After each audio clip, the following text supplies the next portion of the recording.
Goldengrape hated winter wrap-up by Milk and Honey. Goldengrape hated winter wrap-up. He shuddered as he waded through slush and bitter wind on his way home. Why does Cloudsdale always make the day before the worst of the season? He'd file a complaint with Mayor in the morning, assuming he'd even lived that long. He sneezed, a nasty cloud coming out of his reddening muscle. Home was within sight, its gutters glistening with thorns of ice.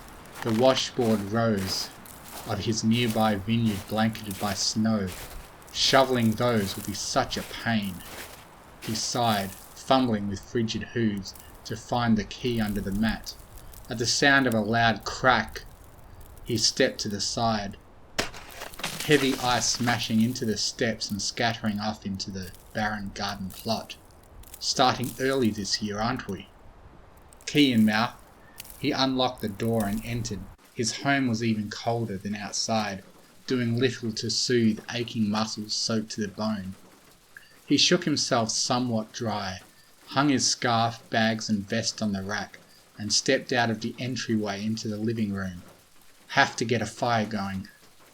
Pulling out split wood and tinder from the log grate beside the flagstone fireplace, Goldengrape stacked a pile around bark shavings with old newspaper, striking a match on the hearth to light it. It'd take a while for it to warm up. Tea sounds good. He went into the kitchen, searching for his copper kettle. Naturally, it had been put above the cupboards, and his step stool was nowhere to be found. Sighing, he pulled a chair from the dinner table over and braced it against the counter, stirring cold tile air that traced up his legs. He mounted the chair, then climbed up onto the counter, standing on his hind legs to reach for the kettle. It had moved further back. He grunted, teetering on the tips of his hooves to bat the kettle towards him. The cabinet thumped open against his chest, a terrible clattering of plates and bowls as they fell against the door. His breathing hitched. He thrust himself forward, clinging to the top of the cabinets, hooves scrambling for purchase. There was no way to keep the cabinet closed and not fall down himself. So he moved to the side and flattened his ears, letting a dozen dishes fall out and smash against the counter, chair and tiles. Shattered porcelain scattered like rose petals. Good try, he grunted, knocking the kettle towards him and taking it in his mouth. Almost got me. He navigated the shards with care, set the kettle down on the floor, and found a broom and dustpan before cleaning up the mess. It's going to cost a lot to get a new set. Broken porcelain disposed of, he filled the kettle with water. The acrid smell of smoke wafted through his nostrils. He dropped the full kettle and galloped into the living room. The flue was closed and the room was filling up with smoke. Cursing, he threw the flue and windows open, shivering as the wind blew in from the north. Going all out, huh? You want me to leave? The smoke curled around itself like a mare being played with and wafted outside. That's better. Shutting the windows, he blinked away the smoke-induced tears to collect his kettle, refill it and finally put it over the burning logs. All of the warmth the fire had built up was gone. He needed something filling and easy to eat too. Stew sounds good. Back into the kitchen, he needed an onion, a carrot, some canned tomatoes, sweet potatoes, a clove of garlic, paprika, caraway and stock, with a cast iron pot to put it all in. Maybe some sour cream on top. He'd play it by ear. After gathering everything up, he found his cutting board.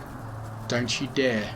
Goldengrape eyed the ceiling, searching for the unseen, before creeping over to the knife block and reaching for the chef's knife.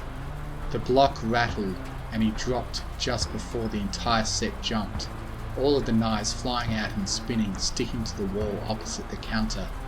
He was sweating. You aren't going to get me, so stop trying.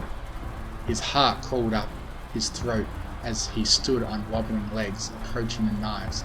He studied them, looking for any hint of motion. Wiggling handles, vibrating blades, a cold rush of air. Closer, closer. Eyes wide, breathing shallow. Almost there. Gulp. He stuck his neck out.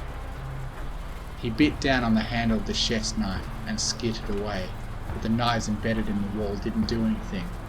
"I'll get them later." The vegetables thankfully didn't leap at him. They rolled more than they should have, so he had to cut carefully, but it wasn't anything he couldn't handle. Stew pot filled, he brought it to the living room and set it by the fireplace. He eyed the flying embers and decided to close the chain curtain. It opened back up. He closed it again. It opened. Close. Open. Close. Open. Close. "I'll stay here all night if I have to." It stayed closed. After a nod of approval, the kettle began to whistle. Time to make that tea. Earl Grey, with grapefruit notes and a hint of honey, perfect for soothing the throat after being outside in this miserable weather. He settled down on his couch, tea tray on the table with a full pot and a little jar of honey. He poured himself a cup and smiled in the fire's glow. Finally the room was warm, and books were flying off the shelf, sliding across the floor. Goldengrape sighed and slid off the couch, looking over the pile. "Not that one, not that one. Ah, here it is. You couldn't wait, could you?" He picked it up in his mouth and set it on the couch, setting about gathering up the rest and putting them back on the shelf. The book on the couch flew off and hit him in the back of the head. "Ow!" He whipped his head around, fuming. "I'm not going to read it if you're going to hit me." The book laid on the floor open. Its pages flipped and flapped, searching for its place. It stopped at the start, the sewing apparent through the crack running along the cloth-bound book's broken spine. "No, you haven't apologized." He stood and waited. A quilt flowed out from the hallway, floating over the couch. He snorted. "Don't try anything funny with it." He picked the book up and got onto the couch, letting the blanket wrap around him as he opened to the first page. It is a truth universally acknowledged that a single stone in possession of a good fortune must be in want of a wife. The reading went long into the night. Goldengrape only stopped twice, once to eat and once more to use the bathroom, both thankfully uneventful, beyond petulant slamming of the walls. I know, he had said. "I'll get back to reading soon." And they were both ever sensible of the warmest gratitude towards the persons who, by bringing her into Derbyshire, had been the means of uniting them. Goldengrape closed the book and yawned, looking to the grandfather clock. It read 1:45. It was time. He moved with haste, stashing the book, dousing the fire with whatever dregs of tea was left in the pot, doused it again with a full pot of water to make extra sure, rinsed off the dishes, and brought the quilt with him into his bedroom. He laid down and covered himself with it. 1 minute, 13 seconds. This moment filled him with ambivalence, hope and dread. He knew nothing would come of it, but he so desperately wanted to see. Boop! A chill pressed against his snout, scrunching it. The ethereal force of a giggling mare framed by floating curls smiled at him. A chime rang out, the first stroke of midnight. "Hello, Goldie!" He couldn't help but return it. "Hello, Daisy!" The second stroke she had from underneath the quilt. "Why have you been avoiding me?" There was a depression there. The third stroke sounded. The fourth stroke. "I haven't been avoiding you, dear." It was like she hadn't left, even though she was cold. "But you haven't joined me yet." The fifth stroke. He frowned. The sixth stroke fell like a hammer. Already their meeting was halfway over. "You know I can't do that, Daisy." The seventh broke. "But why not?" "Ponies would miss me." The eighth stroke.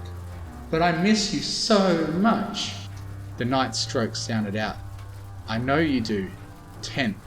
"Promise me you'll join me next year." 11th. "We'll see." 12th. Daisy leaned forward and kissed Goldengrape on the snout. "Don't keep me waiting." And like that she was gone. Goldengrape stared at her absence. He reached out to feel the bed where they had just been. It was warm. Goldengrape hated winter wrap-up.